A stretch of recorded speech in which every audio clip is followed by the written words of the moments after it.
In this episode, we will talk more about the lying and deceitfulness of Filipinas in the Philippines. Before we begin today's episode, subscribe to the channel. Don't be lazy. Click the thumbs up button. Share this video so we can please the YouTube overlords and spread the truth. First, there was Joy, the 23-year-old at the time, call center worker from Manila. I invited her out to Australia on a 3-month tourist visa with the view of more permanent relationship with her. This was going great and a very cool good 3 months we spent together. We organized future trips and getting her back to Australia on a longer visa. A day after returning, she stopped contacting me saying she needed time. I gave her some time and she came back 4 days after that and broke up the relationship. I was stunned and everyone else who knew us as a couple. A little bit of digging was done and a third Facebook account of hers was found, complete with local boyfriend who she had before she met me and after she dumped me. Highly likely she never really broke up with him and were still a couple when we were together. She certainly kept it hidden. Let's talk about this story. Firstly, this man is a complete moron. Why would you bring a woman you barely know from the looks of it and the sounds of it, probably never even met her, to your home country for 3 months? What kind of man does that? I don't understand the way people behave. The only exception is if you're so naive and innocent, because the girl's 23, so I assume you might be somewhat within the range of your 30s or even 40s, but you think by then you would know how Filipinas and women are. This woman used you for a 3-month long vacation. Everything she told you was a lie, even down to her relationship status. Every single moment she looked at you and said she loved you or cared about you, hugged you, kissed you. Everything she told you was a complete lie. This is what these women do. They take the best opportunity. She realized she probably could not milk you or along the way somehow found you repulsive because you probably remind her of her father or grandfather. Who knows what the real deal was, but eventually she came to the realization she could not keep up the con any longer and broke it off with you. This man is pathetic in my eyes. Why would anyone bring someone over to their home country for 3 months unless you're simply looking to have sex for 3 months straight instead of living in the country of the Philippines? That's the only acceptable way. If you already know you'll never go to the Philippines, you cannot tolerate it, so you rather spend a flight ticket and bring her over so you can do what you want for those 3 months. Sounds very, very vile in some ways if you think of it. However, there's no other way I could put my mind around someone bringing a woman to the country if he's never met her. And if you had met her, you should have known if she truly cares about you. Next one, a year ago, was Ruby, a 19-year-old province girl. Let me stop there. 19 years old. What do you think is going to happen to a 19-year-old? She's barely an adult. She does not know what she wants in life. She doesn't know her ass from her head. There's no difference between her and a 17-year-old in my mind because Filipinas have the child mentality. They have the brain of a toddler. A 19-year-old might as well be somebody in middle school. It's pathetic these men try to wife or at least have a relationship with a 19-year-old unless he is 19 himself, in which case I don't understand why he's in the Philippines and how he can afford to bring women over. Let's continue with this story. Next one, a year ago, was Ruby, a 19-year-old province girl. Again, took her to Australia, and again, everything seemed to be going well. About 3 months into the visa, which I had extended to 9 months, I noticed changes in her behavior. Through the use of technology, I was able to track her movements during the day and discover she was visiting a younger, unemployed guy while I was at work and screwing him. I booted her out of my place. She is still in Australia, her visa expiring on the 23rd November, and the new boyfriend is so poor he can't afford to buy her a ticket, so she had to rely on her family to pay for her way home. This story does not make her look bad. It makes you look stupid completely. If you are working in Australia and you bring a 19-year-old Filipina there, what do you think is going to happen? Do you think she's going to wait for you while you go to work all day? What do you think she's doing on her phone? Everything leads to sex. It's simple. And women at 19 are just as active as men are. The only difference is they're not loud and share it as much as men do. But they all want it just as much. So what do you think she's doing? She's definitely sitting down and going through Tinder or whatever else social media or dating site looking for young, attractive men that are probably half your age. Now, as bad as these two are, the next one really takes the cake. I have never seen deceit on this level of my latest girlfriend, and it's a case study on why you can never be sure what your girl is up to in a long distance relationship. It reinforces that you need to be with them 24/7, that you need to thoroughly investigate her past. Don't take anything her or her family says as gospel, and that any means of monitoring like spyware on their phone should be used and seen as a necessity rather than an invasion of privacy.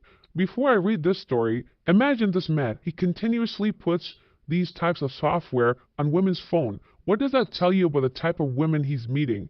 Imagine not trusting someone enough in which you have to put a technical device or software onto their phone so you can monitor them.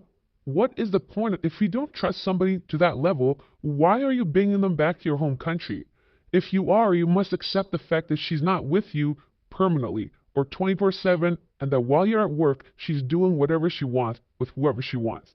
This is the type of men that I cannot stand. I would get it there was one time some person maybe deceived him, but three women? This just makes you look bad and the rest of us men look horrible as well. I will read this. He says, so let's tell the story of the latest girlfriend. After reading this, it will have many of you wondering, can your girls be trusted? Such is the level of deceit in this tale. Back in July, I met a girl in Filipina Cupid called Cherry from Davao. She was 25 years old, a nice girl, from a nice... Oh my goodness. This man is talking to a girl named Cherry and he thinks that she's a good girl from a good family. Okay, never mind. Let's continue. She was 25 years old, a nice girl from a nice family with a good job in a call center. Well, this is the way she depicted herself prior to meeting her. Here's the deception. When I met her, she was nicely dressed, a very plain sort of girl. I would meet her family over the next 2 days. Her mother was 68 years old and very religious woman. Cherry was the youngest of 9. Her mother would talk glowingly of Cherry, the straight-A valedictorian with an excellent call center job. She would tell me that Cherry was still a virgin and only had one boyfriend before, something Cherry would also tell me. Her mother even gave me a lecture about cheating on the first meeting, with statements like God is watching and God sees it all.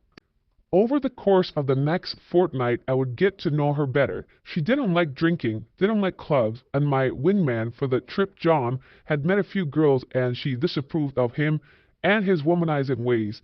She was very dedicated to her job, or so I was led to believe, coming into work on off days for special training. This was the sort of girl you could take home to your mother. Nice girl, good manners, no bad habits, works and is educated.